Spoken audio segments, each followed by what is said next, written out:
Ole Miss just wrapped up a 40-6 win over Wake Forest, and I don't think they played that well, but that kind of tells you how good this team is, quite frankly. My name is Michael Borky. Glad that you guys are here. This is instant reaction to Ole Miss's win over Wake Forest. I would invite you please to like the video and subscribe to the channel. We will go live for our live stream on Sunday night, so if you're new, I hope that you will see me there. So again, 40-6 the final, and what's crazy is, like I said a second ago, I don't think they played that well. This Ole Miss team is human. They had kind of a sloppy night after another fast start, though. They got out, boom, touchdown, boom, touchdown, boom, touchdown, and then things kind of, they lost control of the game a little bit. There was a bad snap that led to a turnover on a drive in which Ole Miss was going in to score, it felt like.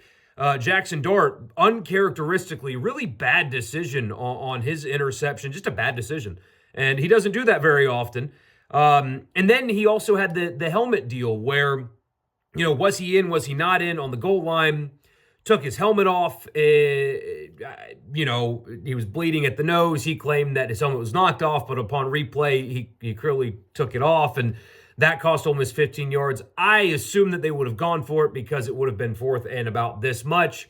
Instead, they had to kick a field goal. So there was a problem there. Points off the board there. They missed an extra point. Penalties, penalties, penalties. So many penalties in this game. Ole Miss had 115 yards worth of penalties. 6 on offense, 5 on defense. And the defensive ones especially allowed Wake Forest to have, extend drives and kept the Ole Miss defense off the field where otherwise they would not have been. And look, I know that some fans think that the officiating was bad. And look, I agree to some degree that some of the flags were at best questionable. But when you have 115 yards worth of penalties, that's not all officiating. That is also you being sloppy. So it was kind of a sloppy night. That game shouldn't have been as close as it was, and Ole Miss won by 34 points. And so honestly, I think this is good for them. I said on Twitter that I doubt that a coach anything loves more than a sloppy win. There's going to be some not so great stuff on film sessions this week, especially in the defensive secondary. Again, Dart's turnover is going to be looked at, bad snaps, those kind of things, inopportune penalties. I think that this is good for them, though. They still won a game. They demonstrated how good this team actually can be, because I know Wake Forest is not going to be, one of the better teams that they're going to see in the SEC. Competition is going to increase here rather significantly coming up. But this is still a competent program, as we talked about all week leading up to the game. Bachmeier is a capable quarterback. The scheme, as you guys got to see a look tonight, that slow mesh is really interesting to watch and tough to defend at times. And Ole Miss, they didn't play perfect. They were human, and I think that's good for them. They can, maybe humble the guys a little bit and get them back.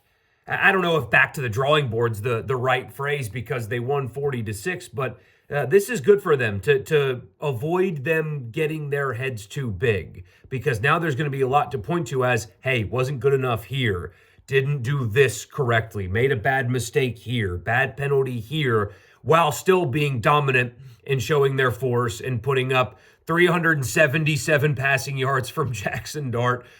Juice Wells, by the way, had an unbelievable one-handed catch there at the end of the game. He had 60 yards, but Trey Harris, 127 on 11 catches. He got banged up a little bit, but came back in the game. That injury looked worse than apparently it was, because he came back. Caden Lee had 83 yards, so 377 through the air, 273 on the ground. Another really good day from Henry Parrish, 148 and a couple of touchdowns on 23 carries, so 6.5 per. Matt Jones had 7 yards per carry. Saw Ulysses Bentley citing there at the end of the game. A lot of people are asking what's the deal there. You hear different things. Regardless, though, how do you take carries away from Henry Parrish right now? How do you take carries away from Matt Jones right now? They are producing at a really high level, 273 rushing yards for Ole Miss. So it was still, despite the sloppiness, despite the turnovers and the mistakes, a high-level offensive game. And quite frankly, if you look at what Wake Forest did tonight, Ole Miss defensively, by the way, did not give up a touchdown. That is 3 games without giving up a touchdown. But considering the talking point that we're going to have this week about the secondary struggling, and I think that that's officially a concern, while also recognizing that this slow mesh offense with a 6th-year quarterback, not all in this system, but a guy that's played 6 years of college football, threw for 239 yards on 39 attempts. So only 56% completions, 39 attempts for 239. That's a fine day defensively. And they held Wake Forest to 46 rushing yards. And that's only 1.4 per carry because it was 32 carries. And up until late in the fourth quarter, Wake Forest was averaging fewer than 1 yard per rush. So Ole Miss defensively, especially run defense, was flat out dominant tonight. And while the secondary struggled and there were penalties and they gave up at times completions and especially maybe not always getting off the field like on third down the way that they should have. 239 on 39 pass attempts is totally fine. It's a very acceptable performance from this Ole Miss defense. So even when it looks like there's something to be worried about, they still put out a performance like that, which kind of underscores everything that we're going to talk about with this team this week, is when they play sloppy, they still dominate. When they're not perfect, they still can do this to somebody. The competition level is going to increase, of course it is, but to see that they can do this and dominate the way they have is just another indicator of what this team's ceiling is, which is incredibly high. Still wondering about the Jared Ivey injury. I don't think Lane Kiffin's going to give us all that much.